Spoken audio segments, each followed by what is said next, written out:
నమస్తే, welcome to our channel. నేను మీ హాసిని. ఎంతో మంది కరుడుగట్టిన నేరస్తుల్ని మట్టుపెట్టిన వీర వనిత బి సుమతి గారు మనతో పాటు ఉన్నారు. నమస్తే మేడం. నమస్తే. ఎలా ఉన్నారు? Fine, extremely fine. I'm so happy to meet you today. విధుల్లోకి వచ్చి ఎన్ని సంవత్సరాలు అవుతుంది మేడం? 2001 ట్రైనింగ్. Okay, 20 years. ఒక డిఐజీగా ఇంత అంటే ఏసీపీ నుంచి డిఐజీగా విధుల్లోకి ప్రారంభించారు కదా మీరు. అండ్ మీకు అతిపెద్ద సవాల్గా మారిన కేసు ఏంటి మేడం? అంటే ఇంత కెరియర్లో ఒక కేసు అంటూ ఏమి ఉండదు కదా. మనం డిఫరెంట్ వింగ్స్లో పనిచేసినప్పుడు డిఫరెంట్ కైండ్స్ అంటే వేరు అనుభవాలు ఉంటాయి. చాలా టఫెస్ట్ కేసు ఇది అని చెప్పి ఫీల్ అయింది ఏమైనా ఉంటుందా? అంటే ఫస్ట్ డేస్ ఆఫ్ కెరియర్లో ఫస్ట్ వరంగల్ పోస్టింగ్ అయిపోయిన తర్వాత చిక్కడపల్లి ఏసీపీగా, ఆ తర్వాత నేను సిఐడిలో జాయిన్ అయ్యాను. ఓకే. యాంటీ హ్యూమన్ ట్రాఫికింగ్, అదే అక్రమ రవాణా, మానవ అక్రమ రవాణాకు సంబంధించి మనం ఇంటర్స్టేట్ ఆపరేషన్స్ లీడ్ చేసాం. పూణే, ఢిల్లీ. అక్కడి నుంచి అప్పుడు ఉమ్మడి తెలుగు రాష్ట్రాల నుంచి ఎంతోమంది మహిళలు పని పేరుతో తర్వాత మోసగించబడి అక్కడ ట్రాఫికింగ్లో ఇరుక్కొని సెక్స్ ట్రాఫికింగ్ చేసే వాళ్ళను మనము రెస్క్యూ చేసాం. హండ్రెడ్స్. ఓకే. అది ఇనీషియల్ డేస్ ఆఫ్ కెరియర్. పెద్దగా వేరే స్టేట్ ఆపరేషన్స్ ఒక్కరినిద్దరిని పట్టుకోవడమే కొంచెం we feel it as a challenge. అట్లాంటిది ఆల్మోస్ట్ ఐ థింక్ పూణే నుంచి ఒక 70 మంది చిల్లర, కరెక్ట్ నంబర్ గుర్తులేదు. తర్వాత ఢిల్లీ నుంచి ఆల్మోస్ట్ 100+ ట్రైన్లో ఇక్కడి వరకు తీసుకొచ్చాను. Rescue operation in national capital. I think one of the tough things which happened. అంటే నేను ఇంకా జస్ట్ అప్పుడే అడిషనల్ ఎస్పీ అయ్యాను. ఓకే. సత్యం ఫ్రాడ్ రిపోర్ట్ కావడము. సత్యం ఫ్రాడ్ రిపోర్ట్ అయినప్పుడు ఆయన టు అనౌన్స్ చేయగానే ఇక్కడ ఒక ఎఫ్ఐఆర్ డ్రాఫ్ట్ చేయమన్నారు. అసలు దట్ వాజ్ ఎ వెరీ ఏమంటారు, ఒక మంచి అనుభవం అనమాట. ఒక ఫ్రాడ్ కేసులో ఒక కంప్లైంట్ డ్రాఫ్ట్ చేయడం అనేది అట్లాంటి మరుపురానివి విచ్ మనం నేర్చుకోదగ్గవి. ప్లస్ టఫ్ అప్పుడు కాదు, కానీ అవి రాను అవి ఎంత ఉపయోగపడ్డాయన్నది తెలియడము. ఆ క్షణంలో మీరు ఎలా ఫీల్ అయ్యారు? ఢిల్లీలో రైడ్స్ చేసి ఎంతోమంది మహిళలను అక్రమ రవాణా నుంచి మనం విముక్తి చేయడానికి తీసుకొని వస్తున్నప్పుడు ద మూమెంట్ మనం రైడ్స్ చేసినప్పుడే, అంటే చాలా ఢిల్లీ టీమ్స్ మన టీమ్స్ కలిసి చేయడం జరిగింది. ఒక్కొక్క వాళ్ళ కండిషన్స్, వాళ్ళ లివింగ్ కండిషన్స్ ఒకటి, రెండు చిన్న పిల్లలతో, అండ్ 3 వాళ్ళు రామని మొరాయించడం. ఎందుకంటే ఫ్యామిలీస్కి తెలిసిపోతుందని ఒకటి, they don't want to come out of that net. When a women అంటే ట్రాఫికింగ్ ఇంత ఆర్గనైజ్డ్ క్రైమా అన్నది తెలిసినప్పుడు it was really learning for me. మంచిగా నేర్చుకోదగ్గ విషయమే. నేను ఫస్ట్ వరంగల్లో చేసినప్పుడు ఈ పేకాట క్లబ్స్ చాలా నడిచేవి. Any officer in initial days first దానిలోనే రైడ్స్ చేస్తారు. కానీ చాలామంది ఆటో డ్రైవర్స్, రిక్షా పుల్లర్స్, వీళ్ళంతా వాళ్ళ స్పౌజెస్, వైఫ్స్ వచ్చి ఇట్లా తాగి వచ్చి సాయంత్రం మొత్తం పేకాటలో పెట్టేస్తున్నారు, మీరు ఏదో ఒకటి చేయాలి. బికాజ్ వాళ్ళు అంతవరకు విమెన్ ఆఫీసర్స్ని డిఎస్పీ ర్యాంక్లో చూడకపోవడం, దానికి ఇమ్మీడియట్గా మనం స్పందించి అన్ని రైడ్స్ చేసినప్పుడు వాళ్ళలో వెళ్ళి బుక్కిన ఒక ఆనందం ఉంటుంది చూడండి. దట్ ఐ థింక్ ఈ రోజు వరకు కూడా నేను మర్చిపోలేను. అంటే హండ్రెడ్స్ ఆఫ్ విమెన్, వందల మంది అనేది కొంచెం ఎగ్జాక్ట్లీ.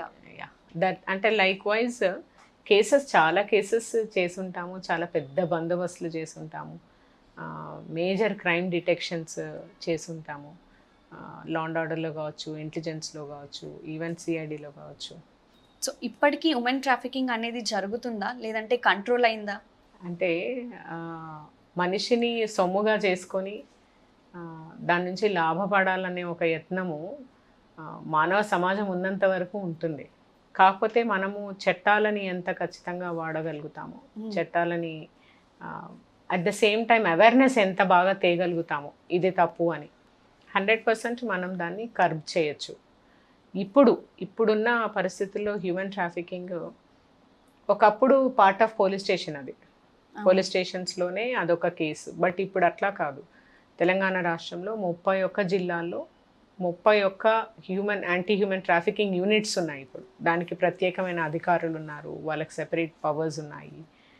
అట్లాగే వాళ్ళు ఒక టీమ్ లాగా వర్క్ చేస్తారు. అండ్ ఇక్కడ చీఫ్ కోఆర్డినేటింగ్ ఏజెన్సీగా అడిషనల్ డీజీపీ ఉమెన్ సేఫ్టీ ఉంటారు. ఇక్కడ main anti human trafficking unit for the state level ఇక్కడ ఉంటుంది. ఇదే కాకుండా గవర్నమెంట్ ఆఫ్ ఇండియా నుంచి మనకు నిధులు రావడము, వాళ్ళకు ప్రత్యేకించి ఆ యూనిట్కి ఏమేమి కావాలో అవన్నీ సమకూర్చడము, ప్లస్ పనితీరుని మనం మానిటర్ చేయడానికి ఒక మంచి దారి దొరకడం. కాకపోతే మనం ఇవన్నీ సమకూర్చుకున్నా ఇప్పుడు మనకు వచ్చే పెద్ద సవాలు ఇప్పుడు హ్యూమన్ ట్రాఫికింగ్లో ఆన్లైన్ ట్రాఫికింగ్. ఎస్, ప్రతి కాంపోనెంట్ ఆఫ్ క్రైమ్లో సైబర్ ఉంది, అండ్ హ్యూమన్ ట్రాఫికింగ్లో కూడా. ఇది పోర్నోగ్రఫీ రిలేటెడ్ కావచ్చు, పిల్లల sexual abuse material of children సంబంధించి కావచ్చు, లేదంటే వేరియస్ సెక్స్ వెబ్సైట్స్ కావచ్చు, పని పేరుతో ఇస్తామని చెప్పి మోసగించి కావచ్చు. దీని ఇప్పుడు ఉన్న various kinds of human trafficking modus ఆపరెండిస్లో సైబర్ ఆర్ ఆన్లైన్ ట్రాఫికింగ్ అతి ఎక్కువ ప్రాముఖ్యత సంతరించుకుంది. అఫ్ కోర్స్ దానికి కూడా మనం ఇప్పుడు ఒక సీసామ్ ఇంటెలిజెన్స్ యూనిట్ నిన్ననే స్థాపించాము. బట్ సైబర్ ల్యాబ్ అన్నది only for women and children ప్రత్యేకించి ఇక్కడ ఎస్టాబ్లిష్ చేస్తున్నాము. హ్యూమన్ ట్రాఫికింగ్ యూనిట్స్ ఏవైతే ఉన్నాయో ప్రతి జిల్లాలో వాళ్ళందరినీ అనుసంధానం చేసుకొని మనం నడిపించగలుగుతున్నాం ఇక్కడ నుంచి కోఆర్డినేట్ చేసి. ఫర్ ఎగ్జాంపుల్ ఇప్పుడు ఆపరేషన్ ముస్కాన్ అని అవుతోంది, ఆపరేషన్ ముస్కాన్ 7. ప్రతిరోజు పిల్లల్ని ఎవరైతే పనిలో పెట్టుకొని, అంటే పని దోపిడీకి గురి చేస్తున్నారో, లేదంటే సెక్స్ ట్రాఫికింగ్ చేస్తున్నారో, చాలా కాన్సన్ట్రేటెడ్గా వాళ్ళ మీద పెద్ద రెస్క్యూస్ చేయడం. క్యాన్ యూ ఇమాజిన్, ఈ రోజుకి దాదాపుగా 302 కేసులు ఈ 16 రోజుల్లో రిజిస్టర్ చేయగలిగారు. ఆల్మోస్ట్ 117 మందిని అరెస్ట్ చేయగలిగారు. This is all possible because concerted effort. అన్ని యాంటీ హ్యూమన్ ట్రాఫికింగ్ యూనిట్స్ పనిచేస్తున్నాయి అండ్ కోఆర్డినేట్ చేయగలుగుతున్నాము. ప్లస్ ఇదే కాకుండా ఇక్కడ స్టేట్ లెవెల్లో ఒక ఏజెన్సీ ఉండటం వల్ల మనము వేరే గవర్నమెంట్ డిపార్ట్మెంట్స్ ఏవైతే దీనిలో మనం కలిసి పనిచేయవలసి ఉందో, especially women and child welfare department, labour department, అందరం కలిసి చేయడం వల్ల సపోజ్ ఈరోజు ఒక మొత్తం రాష్ట్రంలో ఒక 40 మంది పిల్లల్ని రెస్క్యూ చేస్తే దాంట్లో మహారాష్ట్ర వాళ్ళు ఎవరు, ఇమ్మీడియట్గా మహారాష్ట్ర వాళ్ళ డీజీకి మెసేజ్ వెళ్ళిపోతుంది, మీ రాష్ట్రానికి సంబంధించి 2 పిల్లల్ని ఇవాళ రెస్క్యూ చేశాము, ఫర్ ఇన్ఫర్మేషన్ అండ్ ప్రాసెస్, అంటే ఇక్కడ నుంచి అక్కడికి పంపడానికి ట్రాన్సిట్ ఏర్పాట్లు చేయడానికి. 2 ఈరోజు 40 మంది పిల్లల్ని మనము రెస్క్యూ చేసామంటే దానికి సంబంధించి లేబర్ డిపార్ట్మెంట్ కూడా యాక్టివ్గా మనం ఇమ్మీడియట్గా ఇంటిమేట్ చేస్తాం, మేము 20 కేసులు చేసాము, 40 మంది పిల్లల్ని రెస్క్యూ చేసాము, వాళ్ళకి కావాల్సిన కాంపెన్సేటరీ మెకానిజం స్టార్ట్ చేయండి. ఏమవుతుందంటే కాంపెన్సేషన్ ఎవరు ఇవ్వాలి అంటే ఎవరైతే పనిలో పెట్టుకుంటారో వాళ్ళు ఇవ్వవలసి వస్తుంది. ఆ అవేర్నెస్ డెవలప్ చేయగలుగుతున్నాం. అంటే మీరు పెట్టుకోవడం నేరం. ఈరోజు నేను చాలా మంచి న్యూస్ ఆర్టికల్స్ చూశాను, పని పడుతున్నారు అంటే పనిలో పెట్టుకుంటే పని పడుతున్నారని, పిల్లల్ని పనిలో పెట్టుకుంటే. That is a huge awareness which we are able to build. Madam, ఇప్పుడు ఉమెన్ ట్రాఫికింగ్లో మెయిన్గా టెక్నాలజీ మేజర్ రోల్ ప్లే చేస్తుందని చెప్పి మీరు అనుకుంటున్నారా? అవునమ్మా, ఇప్పుడు దట్స్ వాట్ ఐఎమ్ సేయింగ్. ఎందుకంటే హ్యూమన్ ట్రాఫికింగ్ అనేది ఒక సింగిల్ క్రైమ్ లేదంటే ఒక సింగిల్ ఒఫెన్స్, ఒక సింగిల్ సెక్షన్ ఆఫ్ లా కాదు. It is a basket of crimes. అంటే రకరకాల క్రైమ్స్ కలిపితేనే హ్యూమన్ ట్రాఫికింగ్ అంటారు. ఇప్పుడు ఒక అమ్మాయి మేజర్ కాకముందే ఆ అమ్మాయిని మోసగించి ఆ అమ్మాయిని ఎలోప్మెంట్ చేసుకొని వెళ్ళి తర్వాత ఆ అమ్మాయిని సెక్షువల్గా వాడుకొని తర్వాత వదిలేయడం కానీ లేదంటే పెళ్లి పేరుతో మోసగించడం, that also comes under trafficking only. ఎందుకంటే షీఈ్ ఎ మైనర్. అవును, ఖచ్చితంగా కిడ్నాప్, తర్వాత చైల్డ్ రేప్ కేసు రిజిస్టర్ అవుతుంది. ఇవన్నీ కూడా అండ్ ఆ వీడియోలు తీయడము, తర్వాత బెదిరించడము, మళ్ళీ పెళ్లి చేసుకోకుండా చూడటము, తర్వాత అలా ఒక్కరితో ఎండ్ కాకుండా ఏముంది దాన్ని ఒక ఎవిడెన్స్ కింద పెట్టుకొని అట్లా చాలా మందిని అలా చేయడము, తర్వాత మిస్ అయిన లేదంటే ఏదో అవకాశాల కోసం వచ్చిన వాళ్ళను మోసగించడము, తర్వాత ఆన్లైన్ బుకింగ్స్. నేను ఒక వెబ్సైట్ అదే పనిగా స్థాపించి ఆ వెబ్సైట్ని ఏం చేస్తానంటే ఆ వెబ్సైట్ ద్వారా రకరకాల ఫొటోస్ సేకరించి దాంట్లో పెట్టి if you want so and so girl I can provide, you can only WhatsApp so and so number. దానిలో మనం ఆ పర్టికులర్ గ్రూప్లో మనం ఎంటర్ కావాలి అంటే మనం ఆన్లైన్ ఇంటెలిజెన్స్ వర్కౌట్సే చేయాల్సి వస్తుంది. So everything now is technology related. నిన్న ఇప్పుడు ఇవాళ రాచకొండ పోలీస్ ఒక పర్టికులర్ ఫీమేల్ సింగర్కి సంబంధించిన కంప్లైంట్ మీద ఒక ట్రాఫికర్ని బెంగళూరు నుంచి అరెస్ట్ చేశారు. తనకు సంబంధించిన వేరియస్ థింగ్స్, పర్సనల్ డేటా తీసుకొని వెబ్సైట్ క్రియేట్ చేయడము, సోషల్ మీడియా సైట్స్లో పోస్ట్ చేయడము, ఇవన్నీ చేసి హీ ఈజ్ ఇండల్జింగ్ ఇన్ అంటే బెదిరించడం, లేదంటే అన్యూజువల్గా అన్రిలేటెడ్గా for the sake of getting some gains అది ఉపయోగించుకోవడం. So human trafficking at the end of the day directly కానీ ఇండైరెక్ట్లీ కానీ అక్రమ రవాణా, మానవ అక్రమ రవాణా, అది పిల్లలు కావచ్చు, స్త్రీలు కావచ్చు, లేదంటే లేబర్ కోసం మేల్స్ కూడా కావచ్చు, పిల్లలు ఎవరైనా కావచ్చు, మేల్స్ ఆర్ ఫీమేల్స్, ఇదంతా కూడా now it is running on a scale where it has gone online in some way or the other. Technology connect అయిపోయింది. మ్యామ్ ఇప్పుడు రీసెంట్గా ఒక ఇన్సిడెంట్ జరిగింది. ఈ టిక్ టాక్స్ అని, రీల్స్ అని చేస్తున్న వాళ్ళ భార్యని ఆపమని అంటే ఆపకుండా తను చేస్తూ ఉంది. అది తట్టుకోలేక భర్త సూసైడ్ చేసుకున్నాడు. దాని మీద మీ ఒపీనియన్ ఏంటి మేడం? చూడండి, as a law enforcement agency నా ఒపీనియన్ ఏం పని చేస్తుంది? How I will deal with such things, అది మానసిక రుగ్మతలకు, ఇండివిజువల్ సమస్యలకు నా ఒపీనియన్ ఇవ్వడం I think it may not be appropriate. As long as it is against law, ఖచ్చితంగా నేను నా what role we can play I think I should tell. వేశ్యలని చట్టబద్ధతలో తీసుకురావాలని చెప్పేసి చాలా మంది మేధావులు భావిస్తున్నారు. వాటి గురించి మీరేమంటారు? కూడా I can't tell my individual opinion. I will go as the law comes in to force. అంటే అది వస్తే అంటే అత్యాచారాలు తగ్గుతాయి అంటారా, లేదంటే ఇంకా కొనసాగచ్చు అని అంటారా? We cannot say anything. It all depends on society ఎంత ఎవాల్వ్ అవుతుంది అన్నది. It is something between individual freedom or right, somebody's rights versus societal opinions. మీరు మారువేషంలో చందానగర్ ఉమెన్ ట్రాఫికింగ్ కేసుని ఛేదించారు కదా, ఆ టైంలో మీరు అలా వెళ్ళినప్పుడు మీకు భయం అనిపించలేదా? అది very initial days of my career. భయం ఉంటే పోం కదా. ఫస్ట్ ఆఫ్ ఆల్ కాప్ అన్న ఒక ఫీలింగ్ ఉంటుంది, అండ్ ఒక ఇన్ఫర్మేషన్ బేస్ చేసుకొని వెళ్ళడం కాబట్టి అక్కడ భయపడాల్సినది జాగ్రత్త తీసుకోవాలి అంతే, కానీ భయపడాల్సిన అవసరం అసలు ఏమీ లేదు. And more ever it is for any police officer it is something which we have to do and we can chase. How did you feel at the time? Exact ఆ టైంలో అంటే ఒకవేళ దొరికిపోతే నా పరిస్థితి ఏంటి అని ఎప్పుడైనా ఊహించారా మీరు అది చేసేటప్పుడు? అంటే నేను దొరికిపోతే అన్న భయం కంటే కూడా నా దగ్గర వెపన్ ఉండింది అప్పుడు, ఆ భయం ఎక్కువ ఉండింది. అరే వెపన్ దొరికితే ఏమన్నా వైలెన్స్ జరగచ్చు కదా, ఆ భయం ఉండింది. కానీ నేను దొరికిపోతే ఎలా అన్న భయం ఏమీ లేదు. అది సక్సెస్ అయిన తర్వాత మీ ఫీల్ ఏంటి ఛేదించిన తర్వాత? ఆల్మోస్ట్ సినిమాటిక్ గా దూకడము ఆటోలోంచి, అంటే ఇనిషియల్ డేస్ ఆఫ్ కెరియర్ అవన్నీ. ఎస్. మంత్రి శంకర్ని మీరు అరెస్ట్ చేసిన తర్వాత, జైల్లో పెట్టిన తర్వాత ఆయన మీకు ఉత్తరాలు రాశారని చెప్పి మేము విన్నాం, అది నిజమేనా? చాలా ఉత్తరాలు రాశాడు. ఐ థింక్ చాలా మంది ఆఫీసర్స్కి రాసుండొచ్చాము. బట్ నేను ఏసీపీ చిక్కడపల్లిలో ఉన్నప్పుడు ఐ థింక్ చాలా ఒఫెన్సెస్లో అరెస్ట్ చేశాం అతన్ని. ఆ తర్వాత జైలుకి వెళ్ళిన తర్వాత కొంచెం మారాలన్న ప్రయత్నం కూడా చేశాం. అతను ఉన్న జీవన శైలిని ఏమైనా మార్చుకోవడానికి మేమేమన్నా చేయగలమా అన్న ఒక ప్రయత్నం చేశాము.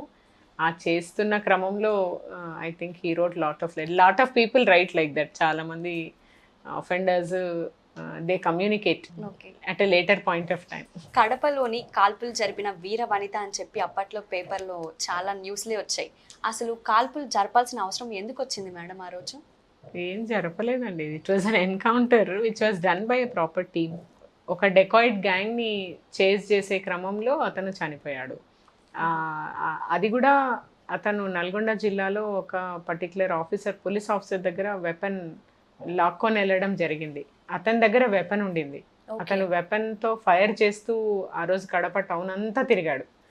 ఎక్కడ పోలీస్ అతని వెనక వెళ్తే అక్కడ ఫైర్ చేసుకుంటూ జనం మధ్యలో పీపుల్ ఉండగా లాస్ట్ కి he was of course encountered because he అదంతా ఏదైనా కూడా డిఫెన్స్కే జరుగుతుంది. ప్రధానంగా మీకు ఎక్కువగా ఎలాంటి కేసులు వస్తుంటాయి? దాన్ని ఏ విధంగా మీరు సాల్వ్ చేస్తూ ఉంటారు? ఇప్పుడు నేను పనిచేస్తున్నది DIG women safety. So women safety wing అన్నది it is a state vertical, అంటే state vertical headed by additional DGP Swathi Lakra. ఇక్కడ ప్రత్యేకించి విమెన్ అంటే స్త్రీలు, పిల్లలకు సంబంధించిన crimes related any information, any case or any complaint ఇక్కడ హ్యాండిల్ చేస్తాము. కానీ జనరల్గా ఎలాంటివి వస్తాయి,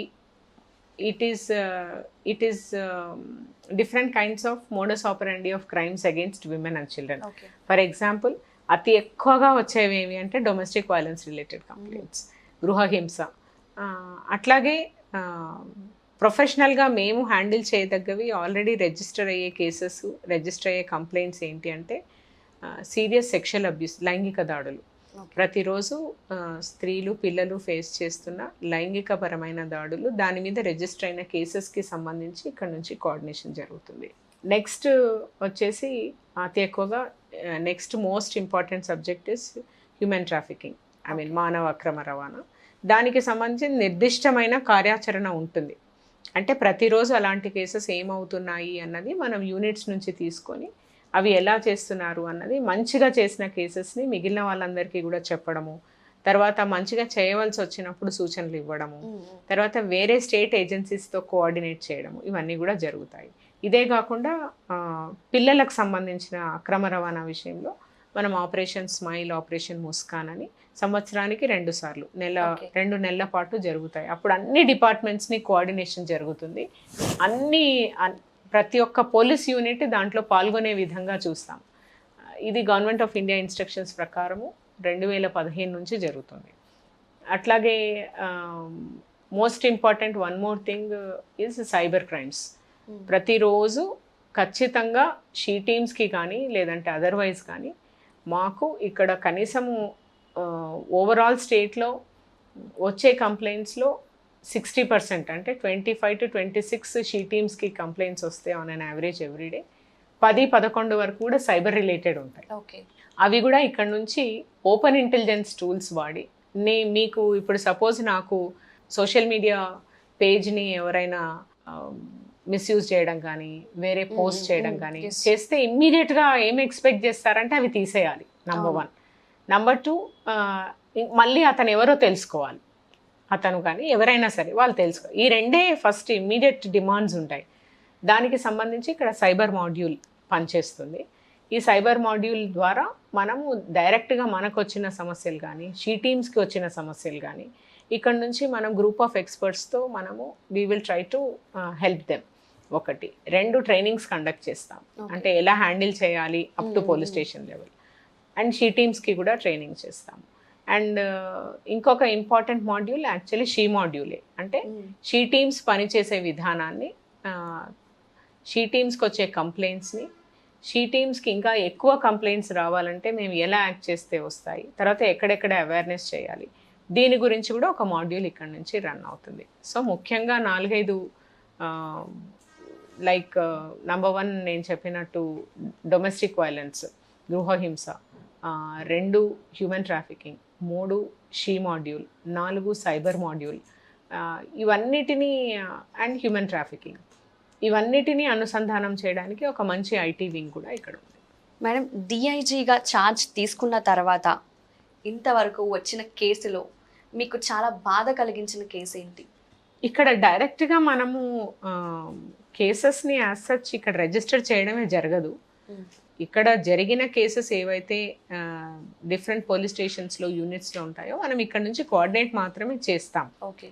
చాలా కేసెస్, ఇప్పుడు ఫర్ ఎగ్జాంపుల్ దిశ ఇన్సిడెంట్, నిన్న మొన్న చూసుకుంటే ఒక 6 ఏళ్ల పాపను ఒక పిడోఫైల్ సీరియస్లీ అబ్యూజ్డ్ సెక్షువలీ, తర్వాత ఇట్లా కొన్ని ఆల్మోస్ట్ సెన్సేషనల్ కేసెస్. ఇప్పుడు వరంగల్లో ఒక 6 months క్రితము, 1.5 year క్రితం, ఆల్మోస్ట్ 2 years 2 months అయింటుంది. అది ఎక్కడ ప్రతి ఈవెన్ రాచకొండ లిమిట్స్లో బావిలో పడేయడము పిల్లల్ని కంటిన్యూస్గా చేసి, ఇట్లాంటి ఎన్నో cases as a women officer and being in women safety wing జరగడం బాధాకరమైనా కూడా ఈరోజు ఆ, నేను సర్వీస్లో ఎంటర్ అయిన రోజుకి ఈ రోజుకి the way we are dealing with the cases, అంటే 24 గంటల్లో, 48 గంటల్లో, 72 గంటల్లో కేసుని ఛేదించాలి అన్న ఒక ఆతృత పోలీసులో రావడం, దానికి తగ్గ టెక్నాలజీ మా దగ్గర ఉండడం, అంత అవేర్నెస్ మనం బిల్డప్ చేయడం, అన్నింటికి మించి కోర్టు వరకు మనం సీమ్లెస్ ప్రాసెస్ సెటప్ చేసి కన్విక్షన్ దిశగా తీసుకెళ్లడం, దానికోసం భరోసా సెంటర్లను కూడా స్థాపించుకోగలగడం, నిజంగా కూడా ఒక స్త్రీగా తర్వాత ఒక ఉమెన్ ఆఫీసర్గా working in women safety wing నాకే ఒక సిటిజన్గా చాలా ధైర్యాన్ని ఇస్తుంది.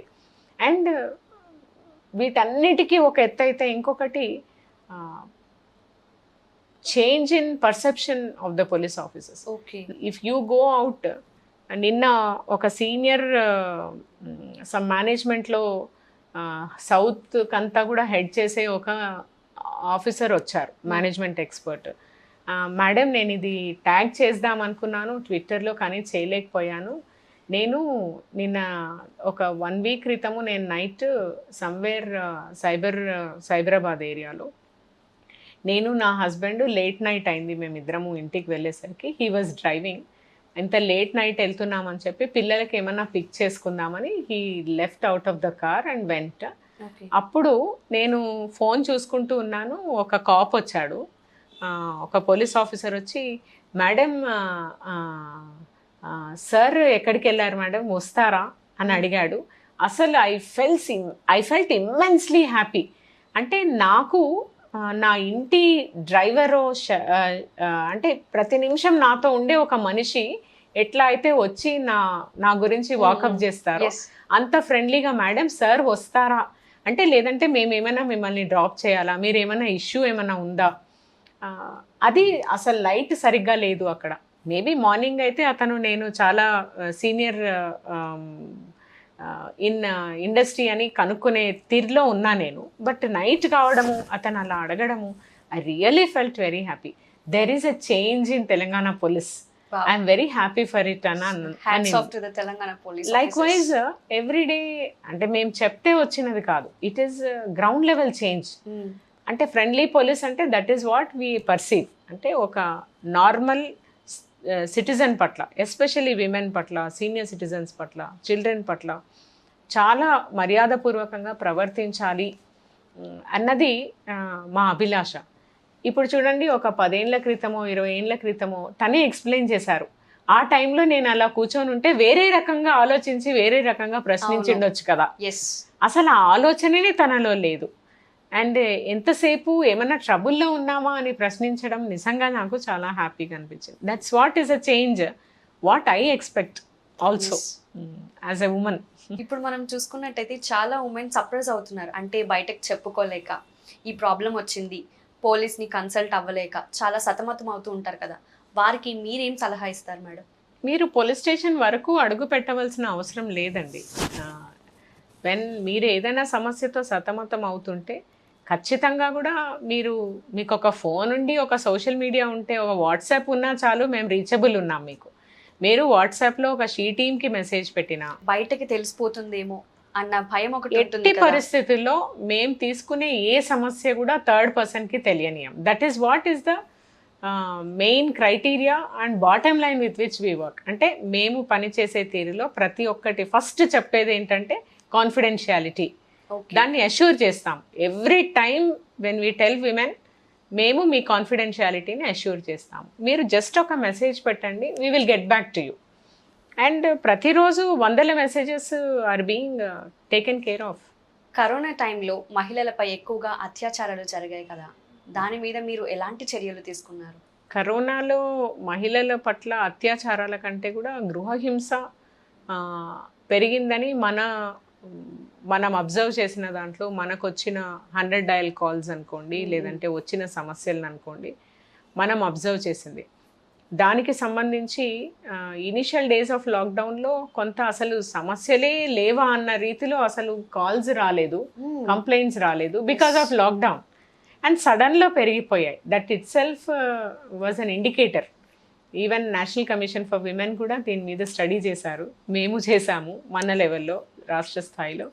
దానికి వాళ్ళు ఒక నంబర్ ఫ్లోట్ చేశారు వాట్సాప్లో. ఓకే. మనం ఏం చేసామంటే ఒక అప్లికేషన్ క్రియేట్ చేసాం, డివి యాప్ అని.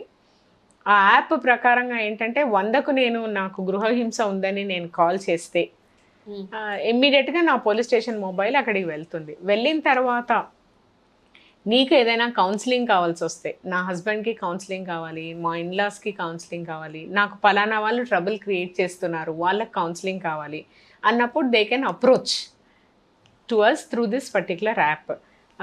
సో అది చేయడం వల్ల, అండ్ దాంట్లో చాలామంది ఇండిపెండెంట్ కౌన్సిలర్స్, ఇప్పుడు నేను ఒక మంచి సైకాలజిస్ట్ని నా టైం ఇవ్వాలనుకుంటున్నాను, అలాంటి వాళ్ళందరినీ ఒక గ్రూప్ చేసి ఆ యాప్లో పెట్టాము. ఎవరికి కావాలంటే వాళ్ళకు ఆన్లైన్ కౌన్సిలింగ్ సర్వీసెస్ ప్రొవైడ్ మరి చేయగలిగాము. అలాంటి ప్రాబ్లం అవ్వదా మేడం? అందరినీ ఒక గ్రూప్ క్రియేట్ చేసి అలా పెట్టిన తర్వాత అంటే App మా లో విషయాలు అండి. బయటకు వస్తాయి అన్న కదండి, భయం యాప్లో ఉండదా? అందరికీ తెలియదండి. ఆ Okay. టైంలో ఎవరు ప్రొఫెషనల్ ఉంటే వాళ్ళు మాత్రమే దాన్ని డీల్ చేస్తారు. అందరు ఉండడం అంటే ఫిజికల్గా కాదు. సీఎం కేసీఆర్ గారు నిర్వహించిన యాగంలోని మీరు పూర్తి స్థాయి భద్రతని అంతా కల్పించారు కదా, సో అప్పుడు ప్రభుత్వం నుంచి మీకు ప్రశంసలు వచ్చాయి. అప్పుడు మీ ఫీలింగ్ ఎలా ఉంది మేడం? మనం చేసే పనిలో భాగం అది. కాకపోతే అంత పెద్ద క్రతువుకి యాజ్ సూపరింటెండెంట్ ఆఫ్ పోలీస్ ఉమ్మడి మెదక్ జిల్లాకు ఉండటం వల్ల ఆ అవకాశం వచ్చిందని భావించడమే తప్ప ఇంకా వేరే ఏమీ. అండ్ ఇంకోటి ప్రొఫెషనల్గా కూడా it was a great learning. Madam, ఒకవేళ మీరు పోలీస్ ఆఫీసర్ అవ్వకపోయి ఉంటే ఏమయ్యేవారు? డాక్టర్ అయిండేదాన్ని. డాక్టర్ అంటే ఇష్టమా? డాక్టర్ అవ్వాలనుకున్నాను. డాక్టర్ అయ్యాకనే మళ్ళీ సివిల్ సర్వీసెస్ రాయాలని అనుకున్నాను. డాక్టర్ కాలేకపోయాను. So I would have ended up in being a doctor. Okay.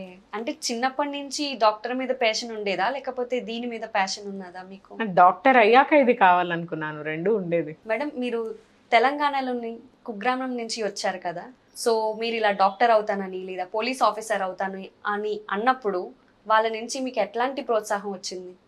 అసలు ఫస్ట్ ఆఫ్ ఆల్ నా గ్రామంలో చదువుకున్న ఆడపిల్లలే లేరు మేము చదువుకున్నప్పుడుకి. ఒకటి. రెండు, మీరు చెప్పినట్టు అది కుగ్రామమే, ఎందుకంటే స్కూల్ కూడా లేదు మేము విద్య స్టార్ట్ చేసినప్పుడు. ఇప్పుడు తెలంగాణకు బార్డర్ నా విలేజ్, అండ్ ఆంధ్రాకు రాయలసీమకు బిగినింగ్, అంటే కర్నూలు పక్కన ఉంటుంది మాది, తుంగభద్రకి ఇటువైపు. కుగ్రామమే కావచ్చు. మూడోది చాలా హిస్టారికల్గా, అంటే చారిత్రకంగా చాలా గొప్ప పేరు ఉన్న ఊరు మాది. 3 రోజులు యుద్ధం జరిగిన ఊరు, అండ్ ఈవెన్ తెలుగు పాఠ్యాంశంలో కూడా మా ఊరి పేరు వస్తుంది, కలుగొట్ల అని. పిల్లల్ని ఒక స్థాయిలో చూడాలనుకోవడం, తర్వాత ఆడపిల్లల్ని ముఖ్యంగా ఆడపిల్లల భవిష్యత్తు గురించి ఊహించడం, దానికి తగ్గట్టు బాట వేయడం అన్నది తల్లిదండ్రులను బట్టే ఉంటుంది. నేను అనుకుంటాను ఆ విషయంలో మా నాయనమ్మ కావచ్చు, లేకపోతే మా అమ్మ కావచ్చు, చాలా గొప్ప ఆశావాదులు అండ్ ఫోర్థాట్ ఉన్నవాళ్ళు. అంటే అమ్మాయి చదువుకుంటేనే, అమ్మాయి తను అనుకున్నది తను సాధించగలిగితేనే రేపొద్దున మాకంటే ఎక్కువ ధైర్యంగా వాళ్ళు జీవితంలో ముందడుగు వేయగలరని భావించిన ఇద్దరు మహిళలు నా ఇంట్లో ఉండడం, అండ్ దానికి ఏ రకంగానూ మా ఫాదర్ అగెయిన్స్ట్ చెప్పకపోవడం. ఎందుకంటే వాళ్ళిద్దరికీ ఉన్న అనుబంధానికి, అంటే మా అమ్మ ఏం చెప్పినా నో అనే వ్యక్తిత్వం మా ఫాదర్కి లేకపోవడం. అందుకని నలుగురం ఆడపిల్లలు ఉన్నా కూడా అందరినీ కూడా చదివించగలిగారు. అది కూడా గ్రామంలో స్కూల్ లేని టైంలో మమ్మల్ని CBSE, English medium school, Kurnool, hostel ఇన్ని కల్పించి మమ్మల్ని చదివించారంటే నిజంగా కూడా ఒక రకంగా అదృష్టవంతులమే, ఆ కాలానికి అదృష్టవంతులమే. అలాంటి తల్లిదండ్రులు ఉండడం నిజంగా కూడా అదృష్టవంతురాలని. ఆడపిల్ల అని చూడకుండా భవిష్యత్తుకు, అది మేము కలలు కన్న భవిష్యత్తుకు పునాదులు వేయడానికి ఖచ్చితంగా హెల్ప్ చేశారంటేనే అది వాళ్ళలోని ఔన్నత్యము, విలువలు, తర్వాత గొప్ప ఫోర్థాట్ ఉండడం అనే అనుకుంటాను. ఆ కాలానికి అది ఖచ్చితంగా గొప్ప విషయమే. ఎందుకంటే 5 ఏళ్ల వయసులో నన్ను హాస్టల్లో పెట్టారు అప్పట్లో. 5 ఏళ్ల వయసులో హాస్టల్, ఒక సిబిఎస్ఈ స్కూల్, తర్వాత ఆ పెట్టిన హాస్టల్ కూడా వాళ్ళని అడిగి మా మదర్ వచ్చి చాలా రిక్వెస్ట్ చేసుకొని మా స్కూల్ టీచరే వాళ్ళ ఇంట్లో పెట్టడం జరగడం, ఇవన్నీ unless she has that passion, అంటే నా పిల్లలు చదువుకోవాలన్న ఒక ప్యాషన్ తనలో ఉంటేనే అదంతా జరిగింది.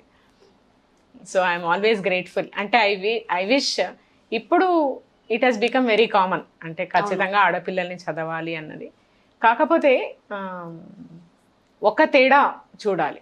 నేను చదివిస్తున్నాను అంటే ఇప్పుడు ఆధునిక సమాజం గురించి చెప్తున్నాను. ఆడపిల్లల్ని ఇప్పుడు మిమ్మల్ని మీ తల్లిదండ్రులు చదివించుండొచ్చు, చదివిస్తారు. ఇప్పుడు ప్రతి మధ్యతరగతి కుటుంబంలో కానీ ఈవెన్ అంతకంటే తక్కువ ఉన్నా ఎక్కువ ఉన్నా అమ్మాయిలు చదవాలనో లేకపోతే వాళ్ళ బిజినెస్ వాళ్ళు చేయాలనో వాళ్ళ కాళ్ళ మీద వాళ్ళు నిలబడాలనో ప్రతి తల్లిదండ్రులు తాపత్రయపడుతున్నారు. దానికి తగ్గట్టు చదివిస్తున్నారు. అండ్ తల్లిదండ్రుల దగ్గర ఉన్నప్పుడు విపరీతమైన ఫ్రీడమ్ ఇచ్చి పెంచుతున్నారు. అంటే నీవేం తక్కువ కాదు అన్న కంటే తమ్ముడు కంటే అన్న ఒక భావనలో వాళ్ళని పెంచుతున్నారు. బట్ ఒకటే ఒక విషయం, పెళ్లి విషయానికి వచ్చేసరికి ఎట్టి పరిస్థితుల్లో నువ్వు కట్టుబాట్లలో ఉండు, అవును, లేదంటే నీ ఫ్యామిలీ విడిపోతుంది. అప్పుడు ఒక అమ్మాయికి ఇంకో ఇంటికి వెళ్ళిన తర్వాత దొరకటం లేదేమో, ఒక సరి అయిన ఆలోచనని వాళ్ళలో నింపటం లేదేమో. ఒక ఇండిపెండెంట్గా పెంచిన ఒక అమ్మాయిని రేపొద్దున ఒక కుటుంబంలో వెళ్ళి అడ్జస్ట్ అయినప్పుడు నీ ఇండిపెండెన్స్ని కోల్పోకుండా నువ్వు ఫ్యామిలీని ఏ రకంగా నిలబెట్టుకోవాలి అన్నది తల్లిదండ్రులు ఈ రోజు ఉన్న ఆడపిల్లల్లో కానీ మగపిల్లల్లో కానీ నా తల్లిదండ్రులు ఇన్కల్కేట్ చేసినట్టు అంత మెచ్యూర్డ్గా ఇన్కల్కేట్ చేయగలిగి ఉండాలి. అలా చేయలేకపోవడం, ఇప్పుడు నువ్వే ఫ్రీడమ్ ఇస్తున్నావు. ఇప్పుడు నేను ఒక తల్లిని, నేను ఫ్రీడమ్ ఇస్తాను, నాకు ఆడపిల్లలే, పెంచుతాను. రేపొద్దున పెళ్లి చేసిన తర్వాత నువ్వు నీ ఇష్టం వచ్చినట్టు యాక్ట్ చేయని నేను చెప్తే నేను I cannot see her as an individual. కాదు, ఒక సమాజంలో ఎలా మసలుకోవాలి, ఒక సమాజం అన్నది ఒక కుటుంబంతో మొదలవుతుంది. ఆ కుటుంబంలో నీ పాత్ర ఏంటి అన్నది కూడా తల్లిదండ్రులు విద్యతో పాటు నేర్పించాల్సిన అవసరం ఉంది అని నా అభిప్రాయం. మీరు ఇన్ని కేసెస్ చూస్తూ ఉంటారు కదా madam, how do you feel at that time? ఈ కేసెస్ అన్ని అంటే ఎందుకు అమ్మాయిల మీదే ఇలాంటివి జరుగుతున్నాయి అని? అట్లాంటి ఫీలింగ్ ఇప్పుడు అమ్మాయిల మీదే జరగవు, అందరి మీద జరుగుతాయి కేసెస్. అంటే మోస్ట్లీ ఎక్కువగా అమ్మాయిల మీద జరుగుతూ ఉంటున్నాయి కదా. Both of them are affected in different kinds of cases. అందరికీ ఎఫెక్ట్ అవుతాయి కేసెస్, అందరి మీద జరుగుతాయి, అందరి వల్ల జరుగుతాయి. బట్ జరిగే క్రైమ్స్లో క్రైమ్స్ అగెయిన్స్ట్ విమెన్ ఏవైతే ఉన్నాయో అవి ఎలాంటి క్రైమ్సో బట్టి I think I should feel bad. ఎందుకంటే రేప్ అనేది ఇప్పుడు సీరియస్ సెక్షువల్ ఆఫెన్స్ అబ్యూస్ ఉట్టి అమ్మాయిల మీదే జరగదు, అబ్బాయిల మీద కూడా జరుగుతుంది. So we cannot generalise like that. But అమ్మాయి యొక్క స్థితిగతులు సమాజంలో అబ్బాయిని పోలిస్తే ఇంకా కూడా చాలా ముందడుగు వేయవలసి ఉంది. అమ్మాయి ఇంకా సోషల్ అప్రెషన్కి గురవుతుందన్నది అది అందరూ ఒప్పుకోవాల్సిన వాస్తవం. ఎందుకంటే డౌరీ తీసుకునే వాళ్ళు ఒకరు, ఇచ్చేవాళ్ళు ఇంకొకరు. ఒకరు అమ్మాయి ఇవ్వాలి, అబ్బాయి తీసుకోవాలి. అది మనం అంతమొందించలేకపోయాం. అంటే ఏదో ఒక ఫామ్లో అది ఇంకా నడుస్తుంది. దానివల్ల ఎన్నో క్రైమ్స్ పర్పెట్రేట్ అవుతున్నాయి. Women is a fairer sex. అంటే నేను అంతరిక్షానికి పోయాను, నేను ఒక పోలీస్ ఆఫీసర్ అయ్యాను, ఒక ఆర్మీలో ఉన్నాను, బట్ నన్ను ఒక ఆబ్జెక్ట్గా చూడవలసిన అవకాశాన్ని, అవసరాన్ని దాటి ఇంకా సమాజం ముందుకు వెళ్ళవలసి ఉంది. అలా వెళ్ళలేని ప్రతి సంఘటన క్రైమ్ అయిన ప్రతి సంఘటన అది వెళ్ళలేకపోయామన్న దానికి ఒక నిదర్శనం అంతే. మరి అది వెళ్ళడానికి క్రైమ్కి ఏం సంబంధం లేదు. సొసైటల్ కండిషన్కి క్రైమ్కి సంబంధం ఉంది. So society has to go forward. ఒక అమ్మాయిని ఒక ఇండివిజువల్గా చూడవలసిన అవసరాన్ని ఎంటైర్ సమాజం మీద ఆధారపడి ఉంది. ఇప్పుడు నేను అంటే అదొక సోషల్ రెస్పాన్సిబిలిటీ అంటారా? ఎగ్జాక్ట్లీ. నేను పిల్లల్ని ఒక తల్లే కనదు, తల్లిదండ్రులు ఇద్దరూ సమాన బాధ్యత వహించాలి, ఆడపిల్లకైనా మగపిల్లవాడికైనా. ఆ పెంచడము, పుట్టడము, పెంచడంలోనే ఈ మొత్తం మర్మం అంతా ఉంది. నేను ఒక అమ్మాయిని అబ్బాయిని ఈక్వల్గా పెంచితే సమాజం 100% it will go towards equitable society. హెచ్చు తగ్గులు అది ఎందుకు లేదు? బికాజ్ కొన్ని వందల ఏండ్ల నుంచి పేట్రియార్కల్ సొసైటీ, పితృస్వామ్య వ్యవస్థ, ఉమెన్ లీడర్షిప్ని, తర్వాత ఉమెన్ రోల్ని, తర్వాత స్త్రీ యొక్క ఆలోచనని, స్త్రీ యొక్క ఆవేదనను, అలాగే స్త్రీ యొక్క అనుభవాలను సమాజము చాలా ప్రస్ఫుటంగా, చాలా బాధ్యతాయుతంగా, చాలా డీప్గా తీసుకోగలిగితే ఈ తారతమ్యాలు ఉండే సమస్యనే లేదు. తల్లిగా ప్రేమించగలిగిన వాళ్ళము ఒక కొలీగ్గా ఎందుకు ప్రేమించలేము? ఒక వైఫ్ని ఎందుకు ప్రేమించలేము? అదే ఒక సహచరిని కానీ, లేదంటే సాటి స్త్రీని ఎందుకు గౌరవించలేము? తల్లిని గౌరవించగలిగిన వాడు సాటి స్త్రీని ఖచ్చితంగా గౌరవించాలి కదా. మరి ఎందుకు? తేడా ఎక్కడుంది? ఆలోచన విధానంలో తేడా ఉంది. ఎగ్జాక్ట్లీ. ఆ ఆలోచన విధానాన్ని మారడానికి ఒక స్త్రీ రెస్పాన్సిబుల్ కాదు, ఒక పురుషుడు రెస్పాన్సిబుల్ కాదు, అందరము రెస్పాన్సిబుల్. బాగా చెప్పారు మేడం. ఇంకొకటి ఏంటంటే ఉమెన్ సప్రెషన్ అనేది ఇప్పటికీ జరుగుతూనే ఉందా? It is there. Dowry system ఉన్నంత వరకు ఉంటుందని నేను అనుకుంటున్నాను. The day dowry system annuls, అంటే డౌరీ ఒకటే మేజర్ రోల్ కాదు కదా, మిగతా డౌరీ చాలా ఈజ్ ఎ విషయాలు ఉన్నాయి పర్పెట్రేటర్. కదా. Dowry is a perpetrator. నేను పుట్టినప్పటి నుంచి పెళ్లి అంటే ఒక liability. A girl child is seen as a liability in the society, అంతే కదా. నేను పెంచాలి అంటే ఖర్చు, చదివించాలంటే ఖర్చు, ఇంకొకటికి ఇవ్వడానికి నేనెందుకు ఖర్చు పెట్టి చదివించాలి, 2, 3 పెళ్లి చేయాలంటే ఖర్చు, పెళ్ళి అయిన తర్వాత కాన్పులు చేయాలంటే ఖర్చు, అన్నిటికీ ఖర్చే. పసుపు కుంకుమ పెట్టాలంటే ఖర్చు. ఆడపిల్ల పుట్టడమే ఖర్చుతో కూడుకున్నది అన్న ఒక భావన ఎంతో లోతుగా మనము దాన్ని నాటాం సొసైటీలో. ఈవెన్ ఇండిపెండెంట్ అయినా కూడా చూడండి, ఇప్పుడు నేను ఇండిపెండెంట్ అయ్యాను, సంపాదిస్తాను, కానీ నా తల్లిదండ్రులకు నా మీద ఏం హక్కు ఉండదు, నా సంపాదన మీద. కానీ నా అత్తగారి ఇల్లే నా ఇల్లు అని నేను అనుకొని వాళ్ళకి పెడితే నేనేదో బయట దాన్ని అయినట్టు, నా అత్తమామలకు పెడితే నేనేమో ఆ ఇంటి దాన్ని అయినట్టు. అంటే the way we are looking at the girl child is totally different. Liability, always it is a liability. అది మారాలి అంటే తండ్రి నుంచి మార్పు రావాలి, తల్లి నుంచి కూడా మార్పు రావాలి. ఏదైనా బేసిక్ గా మన ఆలోచన విధానం ఫస్ట్ చేంజ్ అయితే సొసైటీ అంతా మారుతుంది. కుటుంబంలోనే మార్పు రావాలి. కుటుంబంలో మనం చాలా మార్పు వచ్చింది ఇప్పుడు. అది ఏమంటే ఆ మార్పు it should not lead to confrontation. Okay, అంటే నేను ఒక ఆడపిల్లని కన్న తర్వాత ఆడపిల్లపై ఇంకో ఇంట్లో కొట్లాడే స్థితికి నేను రాకూడదు. ఆ చేంజ్, నేను పెంచిన విధానాన్ని అవతల ఇంట్లో, నేను ఇచ్చిన ఇంట్లో యాక్సెప్ట్ చేసే విధానం కూడా చాలా న్యాచురల్గా జరిగిపోవాలంటే 2 కుటుంబాల్లోనూ ఆ అండర్స్టాండింగ్ అనేది ఎప్పుడు రావాలి, ఎప్పుడు వస్తుంది? తల్లిదండ్రుల్లో, కుటుంబ నేపథ్యంలో ఆడపిల్లని చూసే విధానం ఒకటే అయినప్పుడు, అంటే ఒక కోడల్ని చూసినా కూతుర్ని చూసినా ఒకే విధానంలో చూడగలిగిన పరిపక్వత మనకు వచ్చినప్పుడు, అది ఎప్పుడు వస్తుంది? నేను కొనుక్కోనప్పుడు వస్తుంది అని నేను అనుకుంటున్నాను. అమ్మాయిని కొనుక్కున్నంత కాలము అమ్మాయి ఒక వస్తువే నాకు. మీరు అనుకుంటున్నారా అలా? మేడం, ఇప్పుడు చూసుకున్నట్టయితే పెరుగుతున్న టెక్నాలజీ పరంగా ఈ అత్యాచారాలు జరుగుతున్నాయి, వేధింపులు జరుగుతున్నాయి. ఫ్యూచర్ జనరేషన్లో అవి తగ్గుతాయి అంటారా? ఇంకా ఇంక్రీజ్ అయ్యే ఛాన్సెస్ ఉన్నాయా? అంటే అవేర్నెస్ లెవెల్స్ పెరిగే కొద్దీ ఖచ్చితంగా crime reporting will increase undoubtedly. Okay, అత్యాచారాలు పెరుగుతాయా తరుగుతాయా కాదు, అత్యాచారాల రిపోర్టింగ్ మాత్రం పెరుగుతుంది. రిపోర్టింగ్ పెరుగుతుందంటే naturally numbers will increase. That doesn't mean crimes ఎక్కువ అవుతున్నాయని. Crime reporting will happen. Crime reporting, మనం ఎడ్యుకేషన్ అవేర్నెస్ పెరిగినంత అవి పెరగడం, that is a right sign actually. Madam, ఎంతమంది పిల్లలు మేడం? నాకు 2 ఆడపిల్లలమ్మ. పెద్ద పాప 17 years old, చిన్న పాప 11 years old. అంటే వాళ్ళకు కూడా ఈ ప్రొఫెషన్ ఇష్టమా? అట్లా అని మనము ఇంకా చిన్నపిల్లలే కదా ఒకటి. అండ్ ప్రొఫెషన్ వైజ్ అమ్మ ప్రొఫెషన్ ఇష్టమైనంత మాత్రాన అమ్మలా కావాలని ఏం లేదు కదా. వాళ్ళ ఆలోచనలు, అంటే వాళ్ళు ఏది చేస్తే వాళ్ళు ఎంకరేజ్ చేస్తారా మీరు? 100%. ఇప్పట్లో మనం చూసుకున్నట్టయితే ఎన్ఆర్ఐ పెళ్లిళ్ళ విషయంలో ఎక్కువగా కేసెస్ నమోదు అవుతున్నాయి కదా. సో దాని మీద మీరు ఎలాంటి చర్యలు తీసుకుంటున్నారు? మనం ఉమెన్ సేఫ్టీ వింగ్లో నేను మీకు డీవీ మాడ్యూల్ అని చెప్పాను, డొమెస్టిక్ వైలెన్స్ మాడ్యూల్. గృహహింసకు సంబంధించిన దాంట్లోనే ఈ ఎన్ఆర్ఐ సెల్ కూడా నడుస్తుంది. మనం ఉమెన్ సేఫ్టీ వింగ్ స్థాపించిన తర్వాత నీలా అన్న ఒక సంస్థ ద్వారా మనం ఈ ఎన్ఆర్ఐ సెల్ స్థాపించాము. ఇది స్థాపించకంటే ముందు మనం ఇలాంటి సెల్స్ ఎక్కడ పనిచేస్తున్నాయని NCW ద్వారా, నేషనల్ కమిషన్ ఫర్ విమెన్ సహాయంతో పంజాబ్ ఇలాంటి రాష్ట్రాలు తిరిగి చూసి రావడం జరిగింది. తర్వాత మనకున్న సమస్యలు పూర్తిగా కొంత డిఫరెంట్. లైక్ హనీమూన్ మ్యారేజెస్, ఇక్కడ ఏ సమాచారం లేకుండా US పెళ్ళి అనగానే తెలుగు రాష్ట్రాల్లో చాలా క్రేజ్. సో చేసి ఏ సమాచారం తీసుకోకుండా పెళ్లి చేయడము, అక్కడ ఆల్రెడీ పెళ్ళి అయి ఉండొచ్చు, వేరే రిలేషన్షిప్ ఉండొచ్చు, ఇక్కడ తల్లిదండ్రుల ప్రోద్బలంతో ఏదో పెళ్లి చేసుకొని వెళ్ళిపోవడం, ఇలాంటి కేసెస్ మన దగ్గర నమోదవుతున్నాయి. కానీ చట్టం మాత్రం ఒకటే.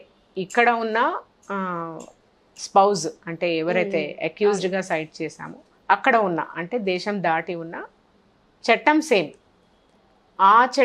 మన చట్టాన్ని ఆ దేశాలు చాలా వరకు గుర్తించవు.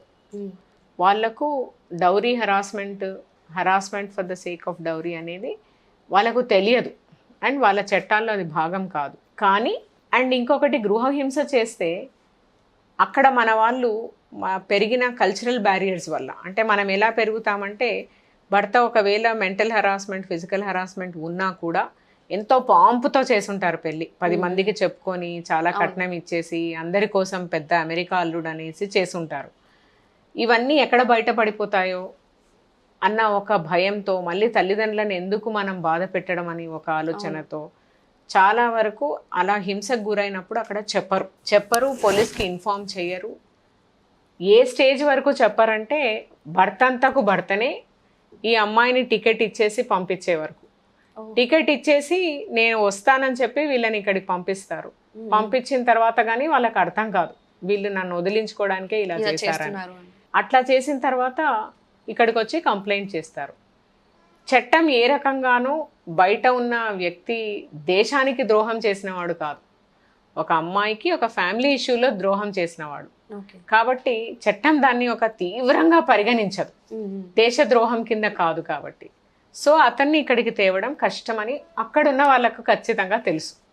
దాన్ని అడ్వాంటేజ్ తీసుకొని ఇక్కడికి వచ్చిన అమ్మాయికి తల్లిదండ్రులు రెస్పాండ్ కారు, ఆస్తి అంతా మార్పించుకొని ఉంటారు, ఇంకొకరి పేరు మీద ఇచ్చిన కట్నం అంతా ఖర్చు పెట్టుంటారు.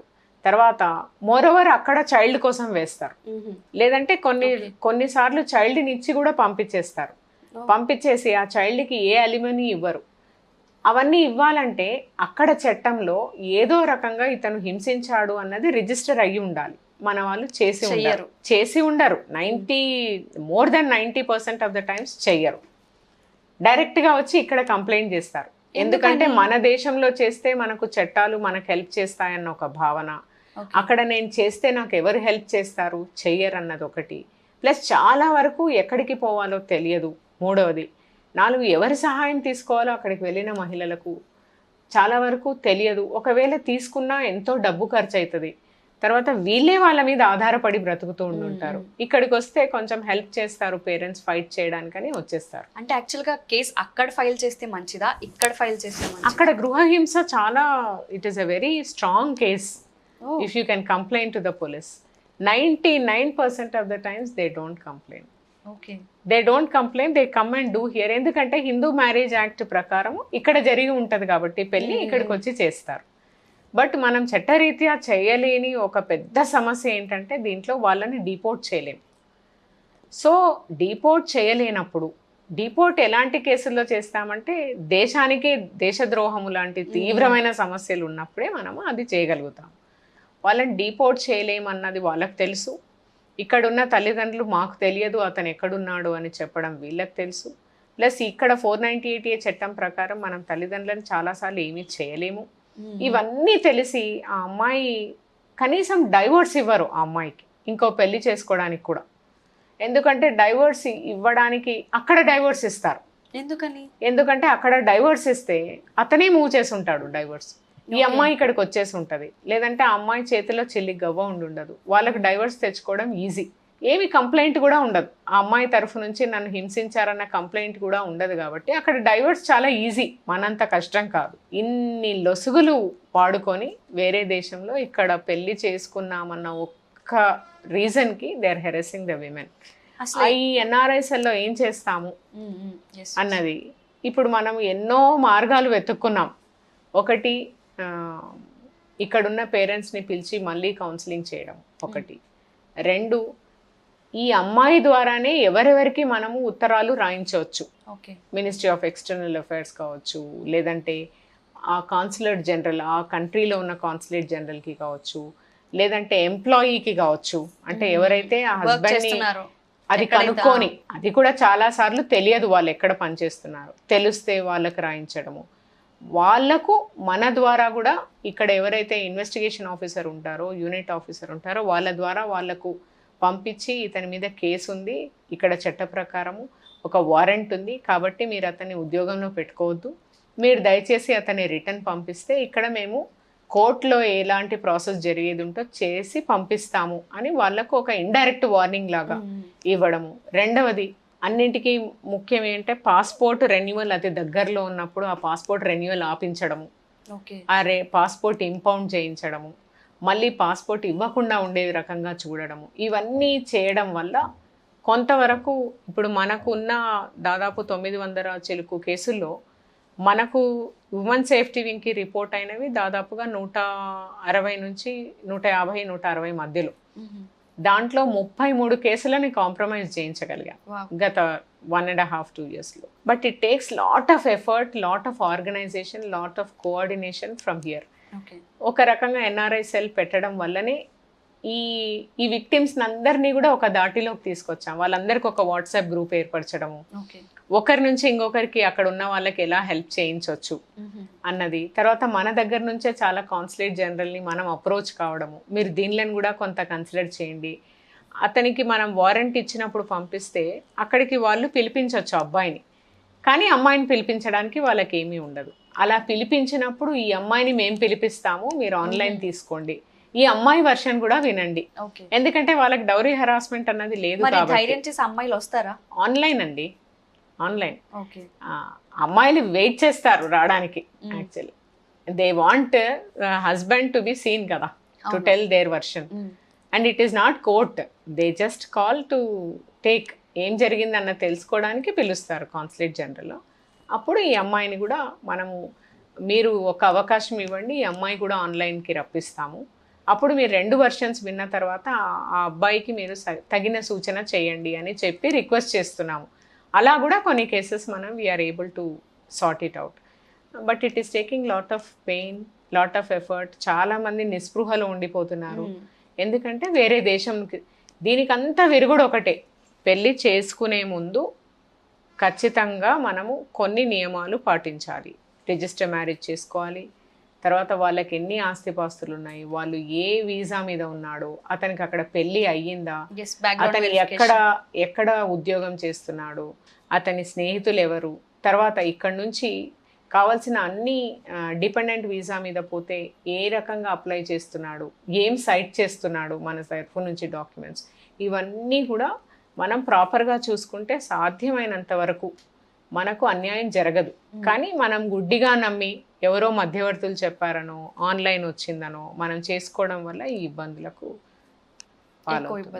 మేడం. ఇప్పుడు ప్రేమ పెళ్ళిళ్ళు లేదంటే పెద్దలు చేసే పెళ్ళిళ్ళలో ఎక్కువ కేసెస్ ఏది నమోదవుతున్నాయి మేడం? రెండిట్లోనూ నమోదవుతాయి, ఆల్మోస్ట్ ఈక్వల్గా.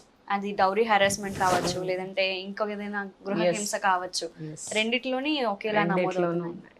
అరబ్ షేకుల పెళ్లి నియంత్రణ గురించి మీరు ఎలాంటి చర్యలు తీసుకుంటున్నారు మేడం? అంటే ఒకప్పుడు అది విరివిగా ఉండేదమ్మా. ఇప్పుడు ఎవరు కూడా అంత ఈజీగా అప్రోచ్ అయ్యి, ఎవరైతే బ్రోకర్స్గా ఇక్కడ పనిచేస్తారో వాళ్ళందరి మీద మనం టెక్నాలజీ చాలా ఉపయోగిస్తున్నాము కాబట్టి చాలా వరకు అంటే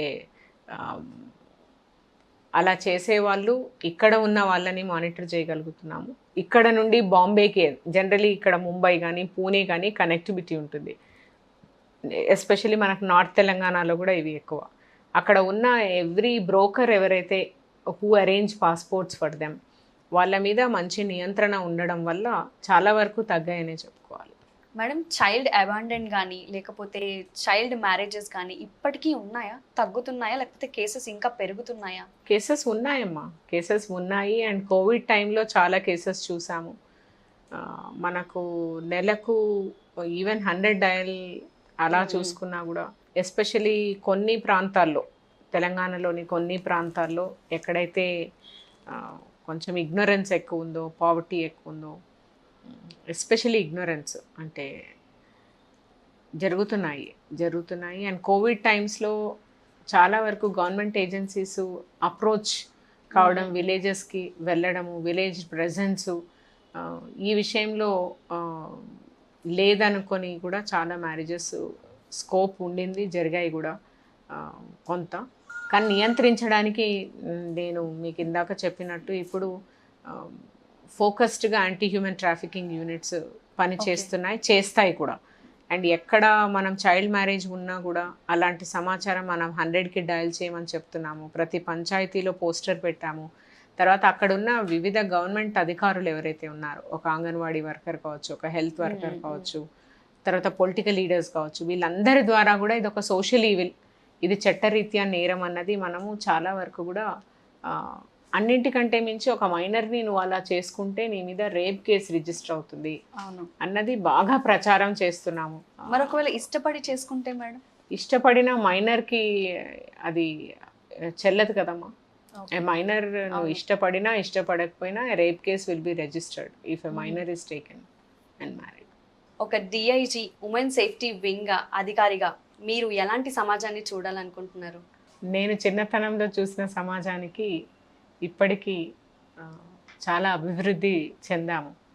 స్త్రీ యొక్క పొజిషన్ ఇన్ ద సొసైటీ కూడా చాలా చాలా ర్యాంక్స్ మనం ముందుకు వెళ్ళామని నేను అనుకుంటున్నాను.